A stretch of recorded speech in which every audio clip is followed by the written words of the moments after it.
um, there we go, and television series. And then on the advertising side, we do live action for music videos, commercials, and branded content. That, like, some of the feature films that we've done are Venom 2, Let There Be Carnage, Hillbilly Elegy, which is behind me, which actually Grant can talk about because he actually worked on it specifically with Ron Howard.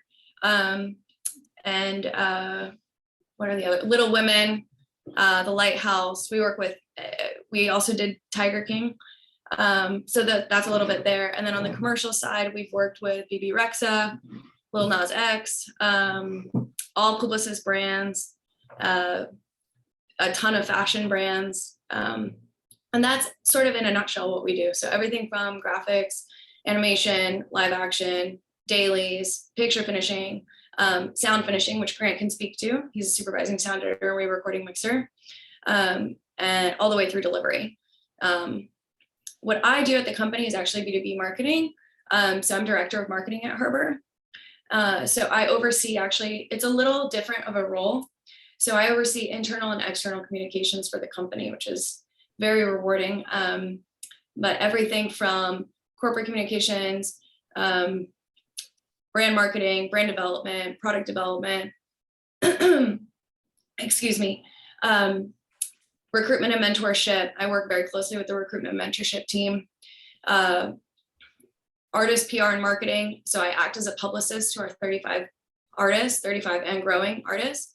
And then in addition to that, I oversee globally. So we're located in New York, LA, Chicago, Atlanta, and London, and that's continuing to grow, which is very exciting. So with that, everybody's growing and we keep doing amazing projects. Other than that, I'll turn it over to Grant, who can explain what he does. Hey everybody, I'm glad to be here. I'm a supervising sound editor, re-recording mixer at Arbor Picture Company. That is basically, in a nutshell, a creative role. I work with directors and filmmakers of all types on finishing their films or TV shows. Sort of the details of how that works is, a film will come to me and I will read the script or watch the edit, and then start with the filmmakers sort of in the finishing process, which Harbor, as Gabi said, we do like a whole package or just certain things. So we'll, edit the dialogue and sound effects and sound design and music, and then bring it all together into a big studio, and then we mix it and make it all sounding good and fun, and then the world gets to see it. And that's what I get to do every day, which is a lot of fun. Yeah.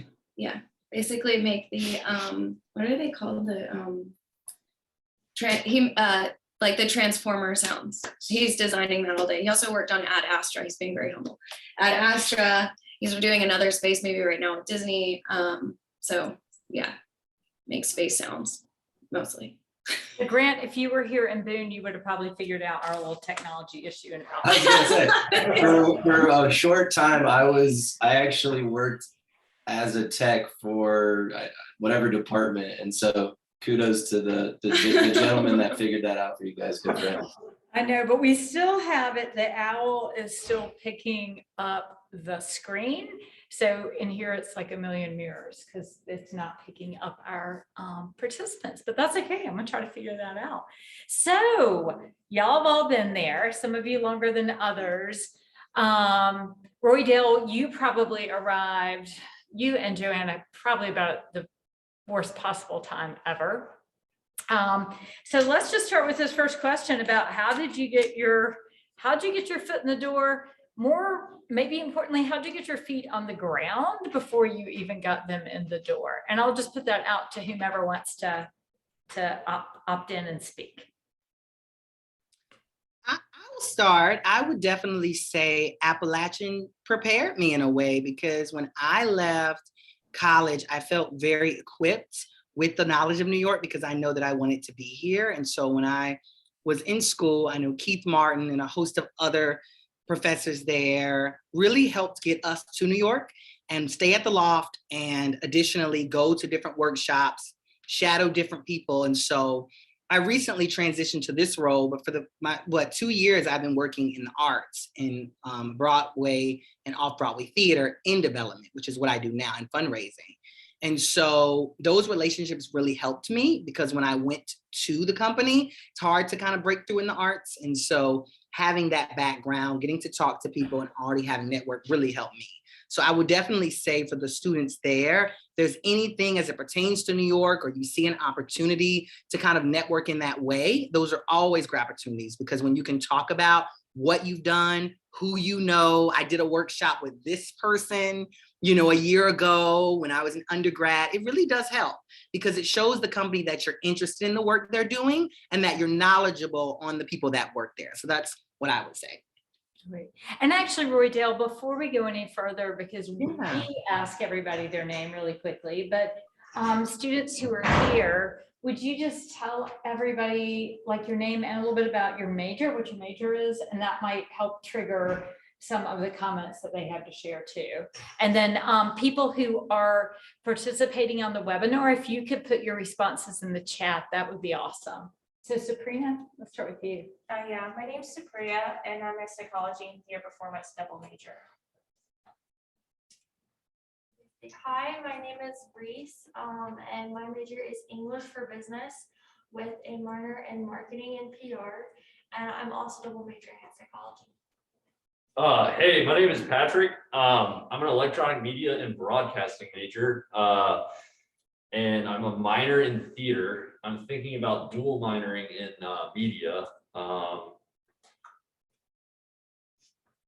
Yeah.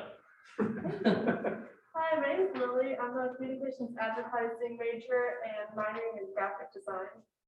Great. Or graphic communications management, sorry, so basically graphic design. What year is everybody? I'm curious. I'm a junior. I'm a second year. I'm a junior. I'm a junior. Great. And then Mac weighed in. He's a major. He is a major. I'm sure he's a major. He is majoring in electronic media broadcasting and with a minor in film studies. And anybody else who's out there who wants to weigh in, please do. So sorry. So Cameron, maybe tell us about how Cameron did this in a sneaky kind of way. I did, and it's I would recommend it. If you are a little flexible with your timeline. I always knew I wanted to be in New York, and even I remember being a senior, networking, and I had the connections, and I knew where I wanted to be, but I just didn't have that exact opportunity. So I actually accepted a role in Charlotte, North Carolina, and I'm not with that company anymore. But I always chose companies to work for that I knew had a New York office. And I knew one day, if I got in Charlotte, or if I got in anywhere, and I knew if I networked enough inside that company in that same city, I will be able to hopefully one day get to New York. And so I was working for my last firm for about 2 years. And we had a team meeting in New York, actually in Hoboken, New Jersey, which is, for those who don't know, right across the river. We were in New Jersey, and I just told everyone, I was like, I want to be here. And everyone knew it. And I, just really enjoyed it. I saw Roydale. I saw a lot of people who were here, and I was like, I'm going to be here. I really want to be here. So I did my time in Charlotte. Then COVID hit, of course. I think I might have been here a little sooner if not. But, once a position opened up in New York, and I had my connections with my leaders, and, they all knew, and it kind of was a great progression. And they were like, hey, we're able to transfer you. And that's kind of my story. So I got transferred officially in July, but had some time into moving up here in September. So, if it's a dream and you want to do it and that's where you want to be, I would recommend, if it doesn't happen immediately, find a way to get there and make it happen. I think a big keyword that you're hearing from us now is networking, right? So that is going to be a big part of it. So when I think about ways that we got our feet planted, and we even got our feet on the ground when we got here, it was through relationships. So I landed, as I mentioned, in July of 19, but I didn't start working until September. That's its own crazy story. I think we all have crazy stories about how we ended up finding our first jobs here. But it was through my relationships, not only with people that I've met up here through internships or through LinkedIn, but also people from Appalachian. So I heard the saying, I think it was maybe my senior year, that app people help app people. And I wanted to be somebody that could embody that. And every single person you see on this call right now also is the perfect picture that could go next to that, saying in the dictionary. App people do want to help app people. So as you continue networking and, you know, coming to things like this, or like reaching out to any of us, I'm sure on LinkedIn, and, you know, talking not only to us, but maybe who can we connect you with that could be helpful for your journey? I mean, that's going to be a big piece of it. Another like saying that I heard once is that it's not who you know, but it's who you know knows.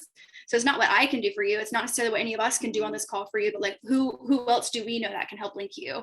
In the same way that like the Career Development Center, you know, the people in that office, and they know us who can help connect you. And so that's just going to be this like continuous, like, I don't know, you'll just find in crazy ways the most amazing people that will mean so much to you. And then one day you'll be able to pay it forward. And so it's not like what I've never thought. I remember I first started to think, well, how can I pay all these people back for how much they've helped me? You know, whether it's like letting me sleep on their actual floor for a week or whatever it is, you know, how can I pay them back? Well, I can't pay them back, but I can pay it forward.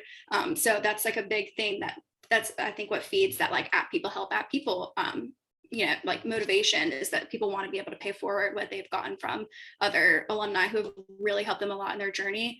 So I don't think if there's anybody, I don't know, but I would say there's probably nobody that can say that they moved up to New York just on a whim without having conversations, or who got here and then did not have conversations. I mean, that's like a big part of it. So that relationship building is like going to be really key. I think that the skills that you're going to learn that you do learn at Appalachian are going to feed really well into that. I think like app people are just the greatest. I think the confidence that hopefully you're finding as you become more involved and like through relationships with professors, that will serve yourself really well as you build those relationships. Thank you. Gabi and Grant. Yeah, we're not going to sound as professional as everyone else. We moved in on honestly, I'm just going to be honest. I was an athlete at App, and that took up most of my time. So I was not involved with the Career Development Center, was not involved. So everything that you guys are doing right now, you're already 100 steps beyond what I did, at least. We didn't know where we were going to go after school. We graduated on, I think like it was May 20th, and we were in New York on May 26th with our bags. And luckily my brother had lived up here, so he gave us a couch to sleep on. And that sort of helped us, but we worked 3 internships. I luckily had tennis, so I could teach tennis on the side to support myself. And sold our cars to get up here, and really honestly had no idea what we were doing. Didn't know anybody, and that was okay. But I think at the end of the day, I'm making it sound really bleak right now, but It sounds very inspiring from here. We were pretty loose, but Yeah, I will say that I came up during spring break to meet with one studio, which was recommended to me by her brother because he was a filmmaker. So I came up on a spring break trip and sort of started to reach out to people and just kind of take meetings and things like that. It wasn't really anything too official. They ended up bringing me on. So I did have that going for me when I got here, but it was, 2 days a week. It wasn't like a guaranteed gig or anything like that. And so, yeah, I mean, we moved up here with not a whole lot lined up, and it was a hustle from day one for sure. and we're old enough to remember the days of unpaid internships. Paid internships were not a thing at that time. So everything we did was unpaid. So that's why I was teaching tennis on the weekends and on the side whenever I could pick it up to support. But it was pretty rough. But basically we just came in, worked 24/7, did not stop. I was lucky enough to get a job lined up at Harbor straightforward from an internship within a month of interning, because I think a lot of it is just we work a lot and we try to do the best work that we can, and we let it speak for itself. So there's that. We were both interns at Harvard at the same time. She got hired and I didn't, but I ended up coming back. So, but yeah, internships help. That definitely helped us. But yeah, and definitely everything they say about reaching out to people that I think this is really great. Like if you guys have anything you want to ask us, or if we can help out in any way, like that's what we're here for. So using your resources is important too. I think that's great.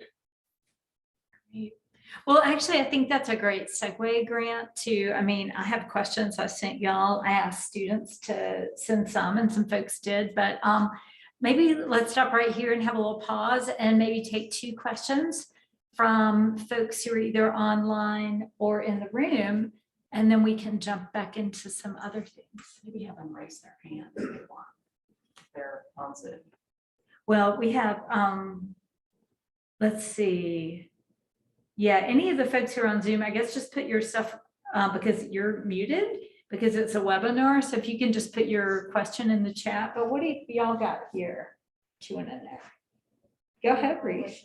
What is the biggest struggle that you guys faced in transitioning? Was it culture? Was it, facing culture shock? Was it financial? What was the biggest struggle?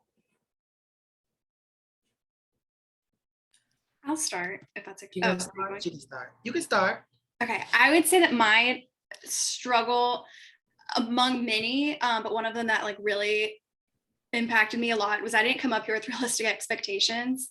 I think that I came up here thinking, okay, so I moved up here, I like bought a plane ticket. Well, somebody bought me a plane ticket, and then I had like the book bag sitting next to me and a carry-on suitcase, no job, no apartment, no, and the clothes on my back, like a little bit in savings. Like it was just like I was working a job in Boone, but it just like, it wasn't really enough to like really save anything. So it was like, whatever. So then I moved up here like on a whim. I was like crying the whole time. So I was so scared and so excited. Got here. And then I thought, and my carry-on, I packed it full of just blazers and dresses, because I thought, okay, I'm gonna like paper the town with my resume, and I'm just gonna be prepared every single day that I'm here for interviews. Well, it did not go that way. So definitely like was blessed with like lots of opportunities for interviews later. But I think I came up here thinking, oh, well, if I submit my resume, then I'll get in touch with someone and then I can convince them to give me an interview. What I learned was that maybe in North Carolina, when you are applying to jobs, maybe, I don't know, I've never applied to jobs in North Carolina, but for an example, maybe you'll apply to like 10 jobs and get 1 job interview, or like for every 10 jobs, maybe you'll get 1 offer, or like every 20 jobs, something like that. What I learned in New York is that it can be a bit more than that. So I'm not saying that to scare you, but I am saying that to encourage you, because I remember I got to like, I applied to over 100 jobs. I remember when I hit that mark, I thought like, what am I doing wrong? What more should I have done in college? And I just thought I was a complete and total failure. I was staying at the Loft at the time, and there's not a lot of privacy there. So I remember there was a hotel in Times Square. I would go to that lobby and just like cry, because I thought, well, what am I doing wrong? And, again, just that like failure mindset that I thought that I was, because I came in without realistic expectations. I think had I known that before, that would have been helpful, because then that could have kept me motivated. Like, okay, let me get to that 50 mark. Let me get to that 100 mark. Like, keep pushing, Joe. Like, just keep going. So that's one thing that I like to tell people. Again, it's not to scare. It's like legitimately to be like, no, like you're doing everything right. Like, just keep going and it will work out.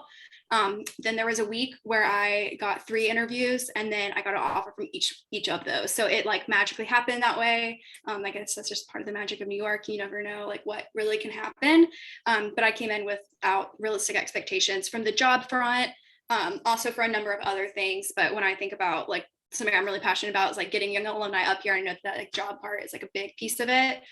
So that would be like probably the biggest encouragement that I would give you. Again, like please take that as encouragement, not like a scary thing, because that's just the name of the game. And like as you get up here, you'll get into it and get in the groove. But I think you need to come up here ready to hustle. And when people say hustle, like they mean it.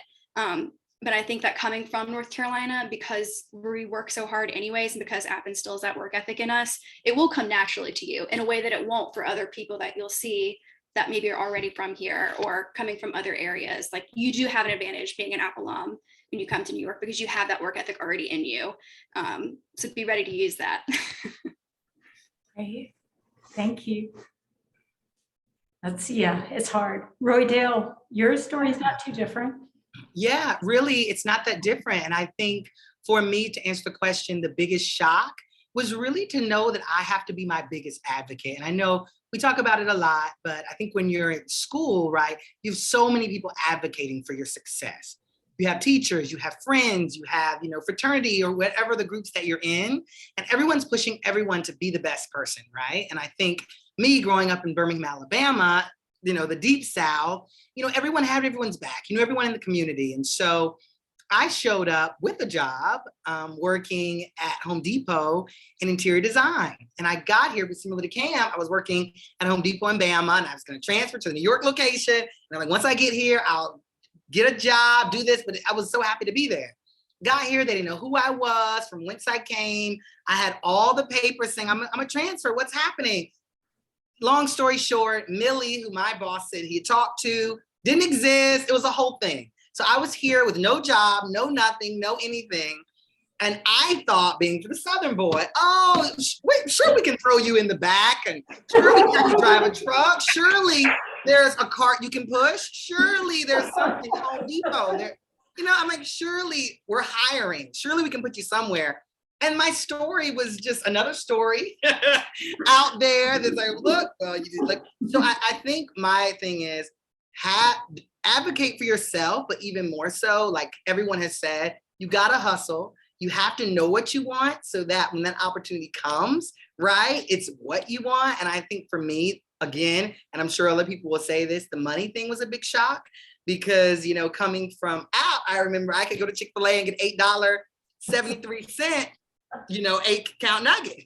I got up here and the same meal was $15.73. So it's like, think about that. And then you are dealing with all of these things. But also another shock, I didn't realize how much faith I could have in that moment. I didn't realize how strong I was. So I say that to say, know your strength. You are enough. You are all the things, because when you get here and you fall on your face, know that it's okay, and know that other people have gone through it, and know that you have a support system that you can reach out to. Because in that moment, like Joanna said, there's New York magic. There is light at the end. I got a call from the theater company and they said, hey, are you in town? We'd love to interview you.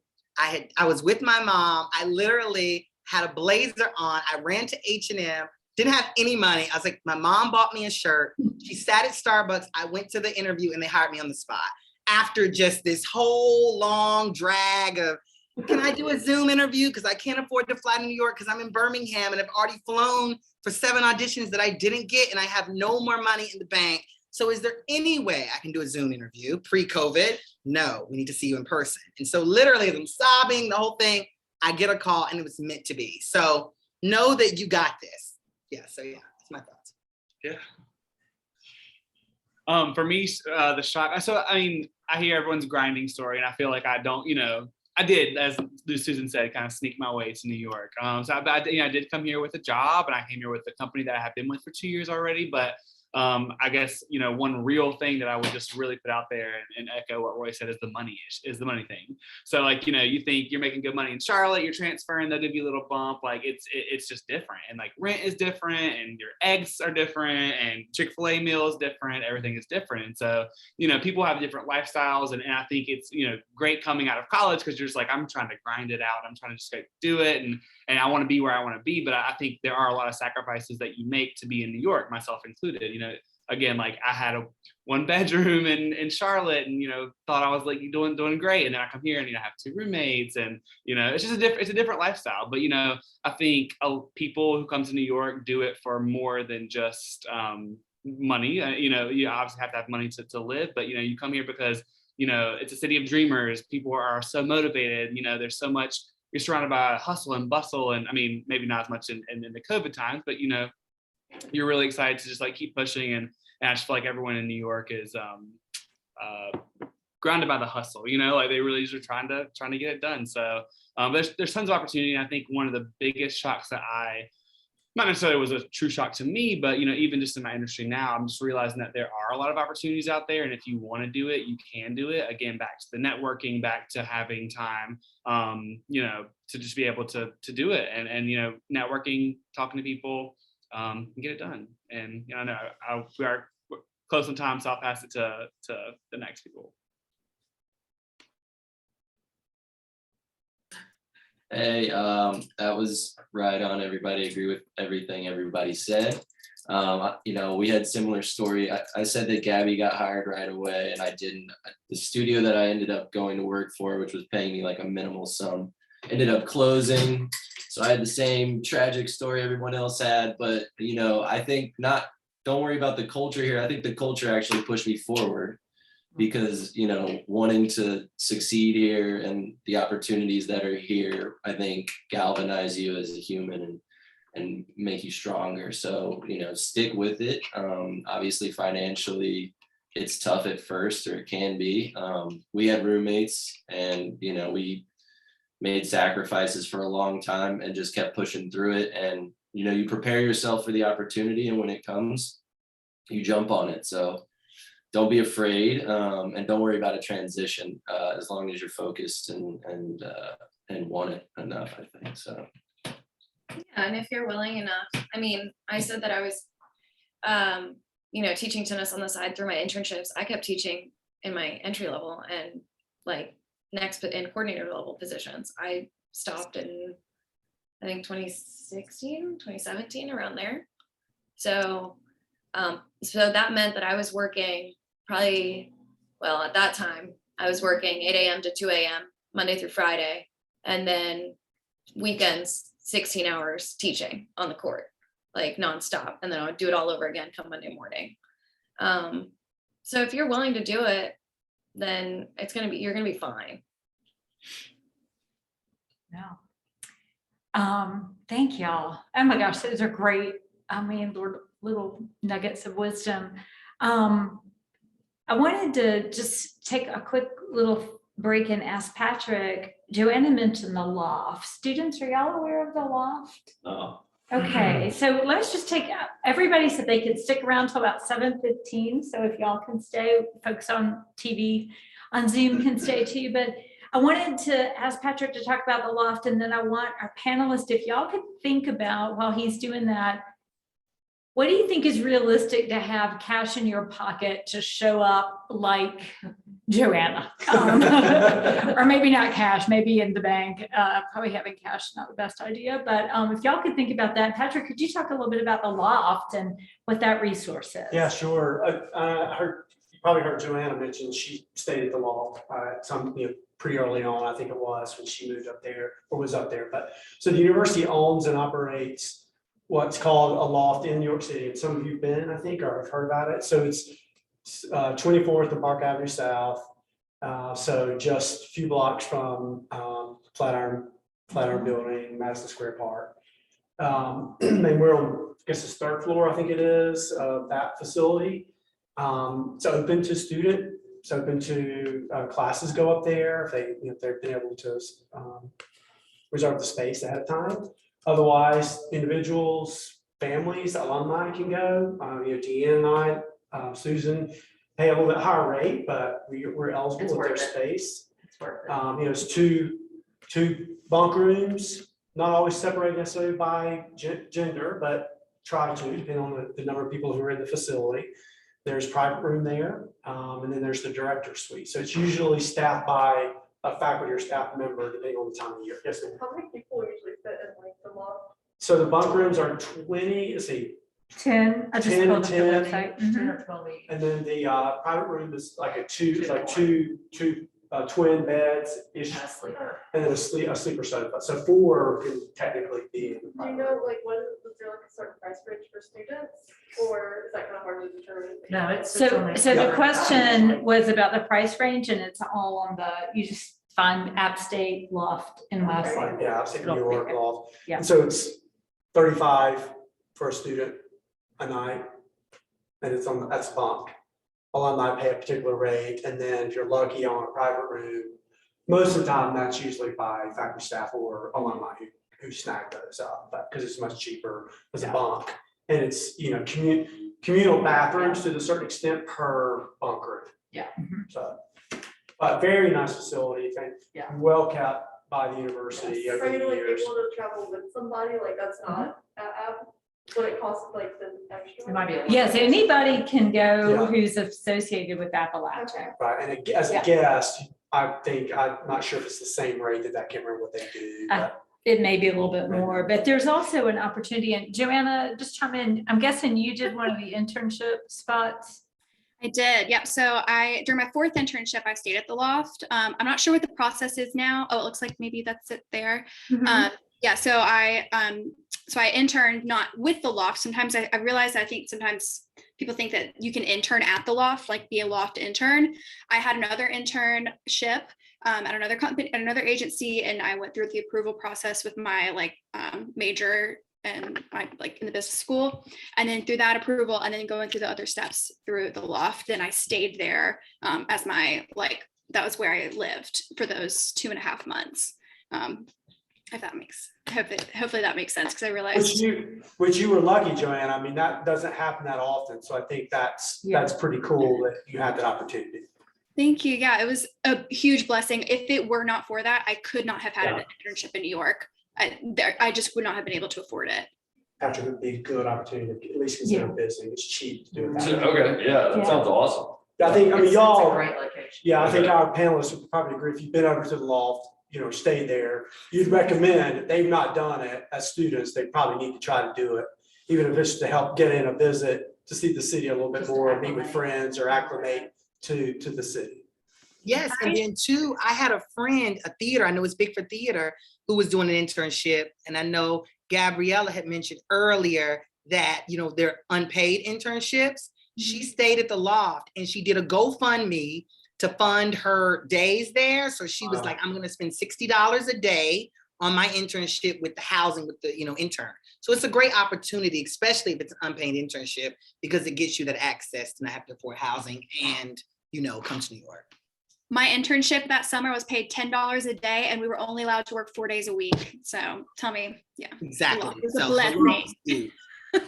Great. And it looks like the intern rate is $20 a day, and you can see these deadlines. But I've stayed in the private room. I've stayed in the bunk with my kids and other like friends. And the thing I love about the Loft is I remember one time we were there and we met a group who were there on a Bible study and a guy who was learning to be an anarchist. I loved it. Like you get everything. Okay, so let's talk about the money. How much money do you need, especially our newbies up there? But it sounds like Gabi and Grant, like y'all were living on love and air and chia seeds, maybe. Tell us, what do people really need? What do you need, and how long will $1,000 last you? We were just saying how we think that everyone else on this panel is probably more well suited to answer this question since we got here 9 years ago. And things have gone up since then. Yeah. So But we will say that we were blessed with a family member that gave us a place to sleep for a while. But yeah, we rode up here with like, I mean, I sold my car, so I had like a couple grand. Same. And just made that work for as long as I could. That's what we can say. So yeah, and you can find affordable housing. New York apartments, the first apartment we ever sublet, you can sublet for as long, you know, where did you find it? On Facebook? this place? No, Washington Heights. Oh, Gypsy.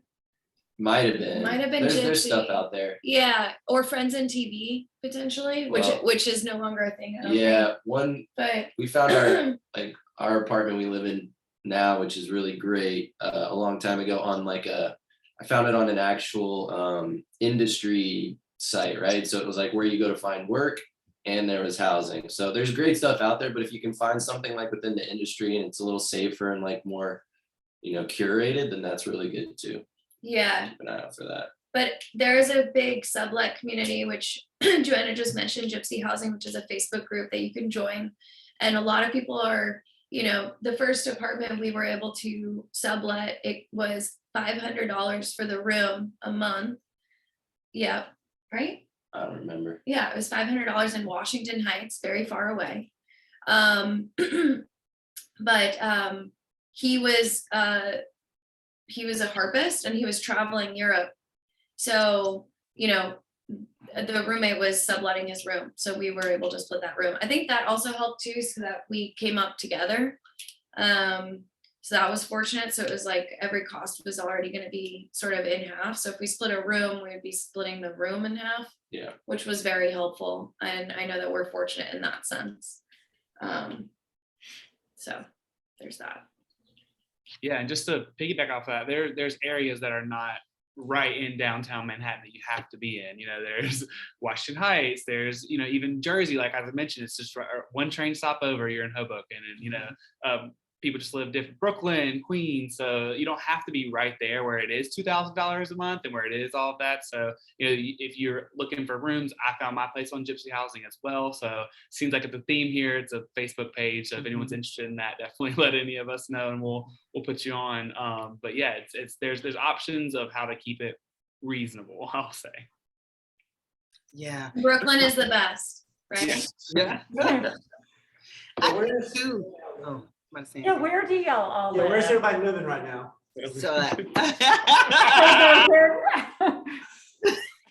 I said, well, now I do live in Midtown, but look, he's where it all happens. We're the central location. Cam, you're in Midtown? I am. I have 2 roommates, but I am I'm 54th Street, Yeah. so.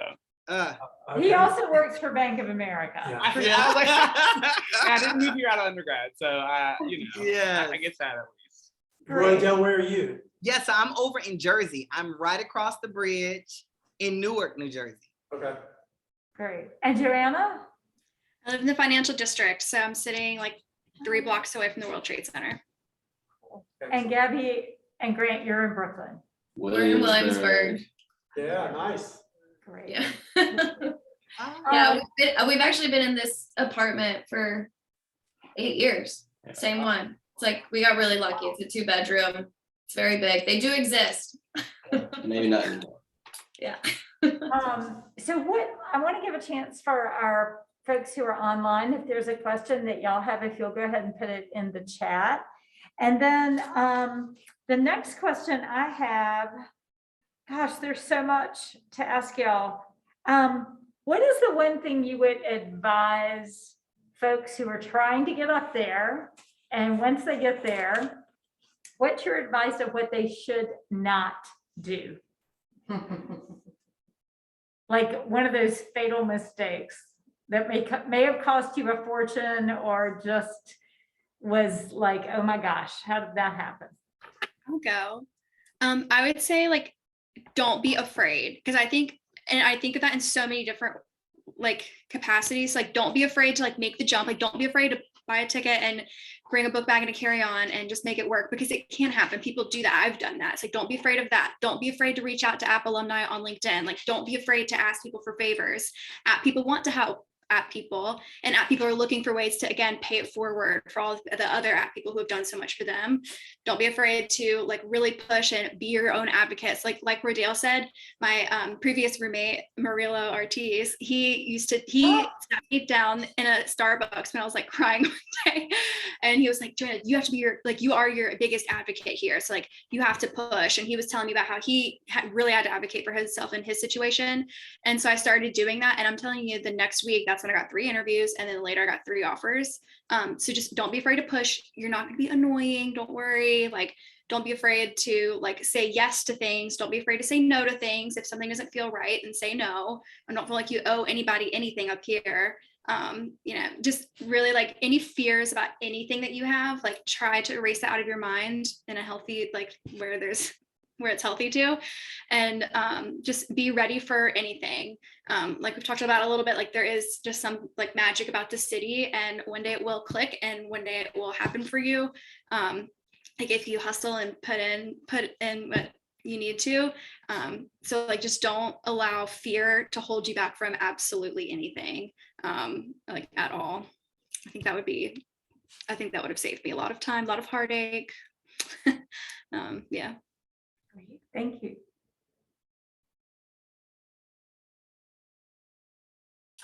All right. Real quick, I'll just say I would not ever stop being in contact with, people that you meet. My biggest thing I always tell young people trying to succeed up here is just stay in contact with everybody.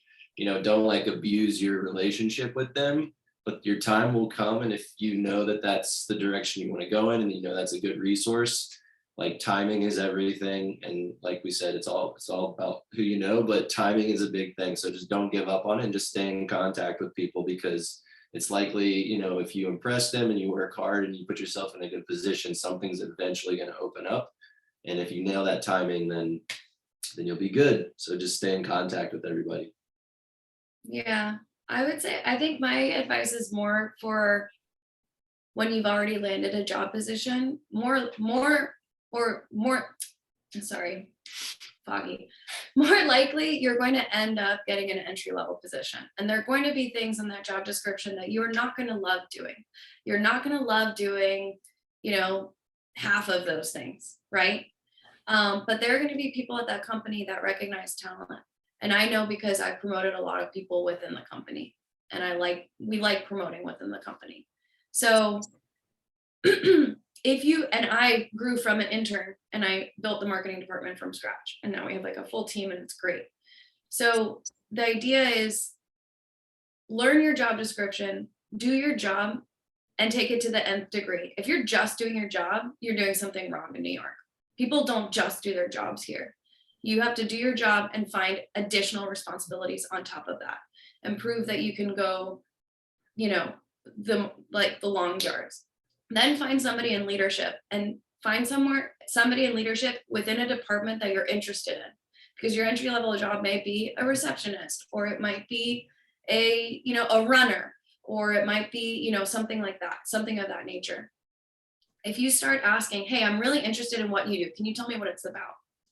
Then just start asking those questions to leadership and say, great, can I help you with a project? I've got my job, I can do it, I'm under control. Are you adding more hours to your day? Most likely. But is that going to expedite your track and career? Absolutely. And you just have to continuously add things to the point where you're making yourself invaluable to that leadership, that person in leadership.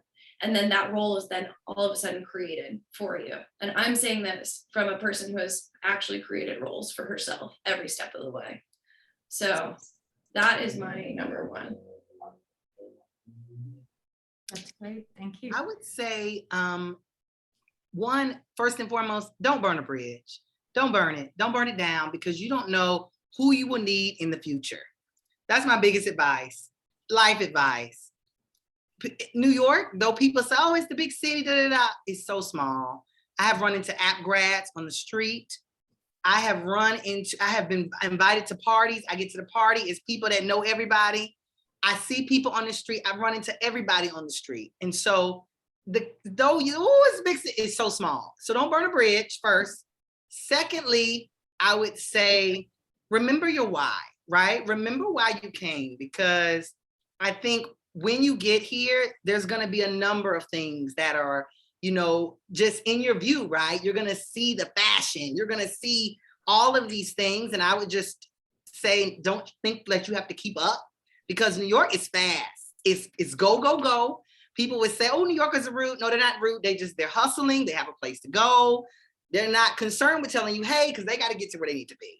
So know your why. If you come up here for something, kind of to Gabriella's point, I love what she said, because you could start off doing something that isn't necessarily what you want to do. And it might not even be a job description entry level. It might be some totally different, but know your why. So you know what? I'm going to get here. I'm going to get my place. I'm going to network so that I know my why and I get to where I need to be. Because I think with COVID, there's a lot of virtual things, but from where I'm working, I don't know, speak to y'all's, but so much is in person. And sometimes you have to get here in order to make that real thing happen for yourself in a couple of months. So that's what I would say. And lastly, don't compare yourself to other people, because there'll be a number of your classmates who will leave college and land those jobs, whether it be New York or wherever, and understand your time is coming. Your time is coming. I have kind of pivoted from theater, and I told myself, I was like, you know what, my why, right? My why. And so literally I was just at a bar talking to an agent I've been trying to get signed for 4 years. To Joanna's point, I've been putting resume, throwing the stuff. Got to chat with her. She was, I see you, but good morning, da-da-da. We got to talking, and now I'm about to sign papers. So y'all get excited, like know your why and know why you're here. Because when you have to walk everywhere and you have to, be an adult just so quickly and things start happening, it can beat you down. So know that. Know why you came. That's it. Top that, Cameron. Ditto. I'm like, Why you came, man? Why I you came? I mean, literally everything he said that I was like, yep. Yeah. And I was even gonna say, I was gonna say that. I was gonna say that in my head, but we hang out too much. That's probably the issue there. Same But person. I definitely think of with the why. I mean, for me, it changed too. When I got up here, it's like, are you very passionate about your career and you really want to be a leader in this one industry and you really have to do this one role? Or is it, you just want to drive and make money and you want to grind it out and you just want to go live your life in New York? So it really, I mean, I really was thinking about the same thing is learning your why, because again, mine has changed. And to all of Roy's points, I mean, it's just very fast paced, very, and no one's trying to get anyone, but everyone's trying to help themselves out. And Right. everyone's really trying to go on, go further. And for my instance, it was, I moved here with a great company that I love, but I think in the power of social media, the power of LinkedIn, I changed my location on LinkedIn to New York, New York. I did that And too. the second that I did that, I mean, I'm telling you, month one, I was like just getting so many things. So I think if there's anything you can do and like teach yourself more about LinkedIn, again, back to the networking piece, if you're just wanting to get up here, take the job, take the entry level role, take the receptionist role, whatever you want to do to get your foot in the door. And then, hey, you might not be there a year later. I think the way that the workforce is going now, especially with this generation, younger generation, and just workforce in general, post-COVID, it's people have priorities and people know what they want to get out of their work and their work-life balance, and they're getting it, and employers are offering it. So it's a hot job market. I really still think even for undergrads and in campus hires, that's what I do every day is hire people. And I promise you, we are scrounging to the last minute trying to find people to fill intern spots. So, I mean, the opportunities are out there. Make sure you're connecting. LinkedIn, again, I just can't speak high enough about LinkedIn, but that would be. Yeah, I just want to add one more thing. For those of you really looking for specific jobs, if you have something very specific, make sure, and I don't know, Cam, if you want to weigh in on this too, but make sure that you're aware of what software is needed. This is something that comes across very frequently in the creative world, specifically in film. So Mac, I know that you've got a minor in film studies. The things that you're learning in school will help you, but make sure that you at least have some sort of knowledge of what software is using, because not all the time it's apples to apples. Sometimes, for example, if you're looking for a commercial career path and you have a Premiere knowledge, like Adobe Premiere knowledge for editing, for film, the industry standard is Avid, right? And those are completely different programs. Not saying that you don't have transferable skills, but I think Grant can actually talk to that. That's something that we're seeing. So before you apply, just make sure that you've got some sort of knowledge of what you're going for, right? Or just tell them that you do and figure it out. I guess that's what Grant did. And have enough under your belt so you can start on day one, maybe. Yeah, exactly. Great. Well, we're coming to the end of our time, and I do have one question I want to wrap up with, but there were a couple of things I just wanted to reflect on really quickly. Gabi, you mentioned, how hard people work, and there's one person I was hoping who might be able to come tonight who interned this past summer in the finance sector, who was at Goldman Sachs, and he has now taken a full-time job. He'll be up there joining y'all in July. And he said to me, when his first assignment, he asked the person who was supervising him what time people generally got in the office. And he said 5:30. And Hudson said, I said to myself, I will be here at 5:15 every morning. And I will be the best dressed person here. And he said of all the interns at Goldman Sachs, there were 80 in the area where he was the only one who wore a suit and tie every day. And he said, I didn't have to, but I wanted to make that statement. I was the first one here. I was the last one to leave. He was like, he got to where he could get ready in 15 minutes to be at work and just pull his clothes out. So I wanted to reinforce that, but I think that's true wherever you go. I mean, you don't need to hopefully kill yourself forever, but how do you really make that impression? And then the other thing I just wanted to mention, and Patrick is here and could talk about that after we let y'all go on Zoom, and y'all have talked about it, the power of LinkedIn, changing your location, and suddenly all these passive people are recruiting you who've been watching you, and you're getting networked to other folks. But the Appalachian alumni community, I would say in New York, in DC. Nashville used to have a really strong chapter. Atlanta is another strong area, and Richmond, but really getting involved. I watched the first bowl game at a bar with the App Alumni Chapter, and it was all recent grads like Joanna and Cameron and Roy Dale. It was so much fun. And then the other half of the people were all from Boone who were up visiting New York City. And it was just a blast. And it was a huge crew of people. So I just want to, again, give that plug for the Alumni Chapter and encourage folks who are our students to go ahead and connect with everybody on LinkedIn. I gave you their LinkedIn. Did I give you all, did I put them in handshake? I'll send you everybody's LinkedIn tonight so you can get connected with them. What about for those who have the premium, I think, or it's like you have to have premium to contact them or like message them? You have to have premium to send a message to That's connect, but you can connect with anybody for Okay. free. Yep. So go ahead and connect with them and don't pay for the premium. You don't need to yet. Yeah, I was just wondering because I have an international advertising project where I had to interview advertising specialist or professional, Okay. and some people I've tried to reach out to, I just can't because of that. Oh, right. Are you in Dr. Lou's class? Because I had a number of other students reach out to me for that, so I'm happy to help if that would be helpful. So much. I was gonna get your email so that I could do that. Yeah, and I'll follow up with all the students who are on the call with more detail. But the last question, if you have anything else to add, would be, and this one is from, oh my gosh, it's from one of our online people. I think it's from Jen. What one thing do you wish you had known that you didn't know? Joanna, let's start with you. Ooh, one thing I wish I had known that I wish. I think that kind of like what I had started to say before, like I think I was afraid to like ask for help, and I think I was afraid of like I didn't know what expectations, and yeah, I just wish that I would have known that there were people who wanted to help me that maybe I didn't even know yet, and that I would have reached out to ask for help sooner. So like I wish I would have asked for like somebody to take me to coffee because I needed to eat that day because I didn't have money to get it myself. I wish I would have asked sooner for like, hey, can I please sleep on your couch? Like, what can I do to pay you back? Whatever. Every time I used to ask that, people would say pay it forward. So that's why I'm saying it again here. Yeah, I just wish I would have known that there's a network of people that want to help.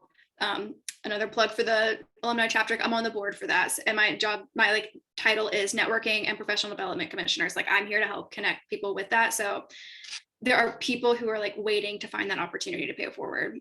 So that's like, don't be afraid to ask. And I'm more than happy to help connect you to literally anybody that I can, or help you get you connected to somebody else who can connect you with somebody else. Yeah, I just wish I would have known that there was a whole network up here of people that like are sitting waiting to help others who want to come up. Great, thank you. Gabi, Grant, what one thing do you each wish you had known? Mine's pretty essential. I wish I would have known more about the neighborhoods when I got here. Yeah. The apartment search can be stressful and hectic and scary at times. So like I said, I came up here for spring break, but I kind of hiked around the city and took meetings and things like that. But if you have some time, just see if you can find some resources where you might want to live, where it seems cool to you culturally, and that kind of stuff. It's important, I think. And that, it, like I said, it can get pretty hectic and challenging when you're looking for a place. So just whatever you can do to prepare yourself for that is good. Yeah, I think that's good. I also had like no expectations, so I think you guys are gonna be fine. You're already at this meeting. You're gonna be fine. Yes, thank I you. wouldn't overthink it. I wouldn't overthink it. Just like we didn't really overthink it. We just kind of showed up and we're fine. It took 9 years, but we're okay. Great, thank you. Definitely. Cameron, Roydale, what you wish you Piggyback had? right off of that, I would just say that the opportunities are here. So like if you want to do it and you want to do it now, just do it. I mean, I kind of regret sometimes that I didn't do it immediately. I had tons of friends who did do it. There are jobs, there are roles, you might not be making the most and you might not be living the most lavish New York Real Housewives lifestyle, but you'll make it and you'll love it. And if it's somewhere you want to be, the opportunities are there. Yeah, and I think I would say, something I didn't know. you know what? There are so many people that want to help you build a table, right? People always talk about, don't wait for a table, build your own. That's what I would say. You know, I'm in creative. So for me, it was always like, oh, how do I get this play? How do I get somebody to read this? There's so many people that want to read, that want to share in your thing. You know, there's so many ways to Gabi. Look, I love you, Gabi. We got to connect. She talked about tennis and her side hustle. I know I got up here. I started taking pictures of people. I still do that on the side. I just got a friend to take some pictures of me. I mean, there are so many ways for you just to do what you want to do, right? If you want to sing, I know they mentioned somebody from theater, right? So definitely connect, because like, I don't know if you sing or you act, or if you're on the, you know, crew behind the scenes type thing with lighting and sound or costuming, but there are a number of ways. You know, I've sung a number of, you know, cabaret shows and things around the city. So don't wait for someone to give you an opportunity, because New York is vast. There's so many people interested in the same stuff. If you just reach out and put your post out there. I put stuff on Gypsy Housing, like, look, I'm starting a fashion blog. Who trying to help me write? Like literally, there are so many people that want to help you build a table. So don't wait for an opportunity, make an opportunity. That's what I was saying. Right. Oh my gosh, you guys are awesome. I'm inspired. And if there's only one takeaway that the students have today, is you have just connected with 5 amazing human beings who are here to help you and have already said that paying it forward is the most important thing they can do. And they just did that today. So thank y'all. We just really appreciate you being here. And when you come back to Boone, Cameron's already seen it. We are in a new space in the student union. So come visit us. Roydale, I expect to see you soon. I missed you. Yes, I gotta come I've forgotten how back. much I missed you until today. Yes, So good to see you. yeah, so everyone, thank you. And several of your former faculty said they couldn't be here tonight, but they wish you well. So lots of love coming to y'all up there in the Big Apple from Boone. Thank you. Thank you so much. And also just another note, so Make Yourself a New Yorker, that's a series that our chapter is hosting up here. So I would love to, you know, if maybe we can like get on the side to get like emails and everything, but if you'd be interested in like more of these and talking to more alumni up here, meeting the board for the alumni chapter, that's what this series is like created to do. So it's really exciting that we've had this like on campus, like after hours with the Career Development Center. And so let's like keep the conversation going, and always here to help. That's great. Thank you, Joanna. And everybody's got everybody's email on that last one I sent you this afternoon. So you're all connected, and I'll give y'all their LinkedIn stuff. Anyway, all right, bye y'all. Thanks everybody. Thank you. Thank you. See ya. Great. Here we go.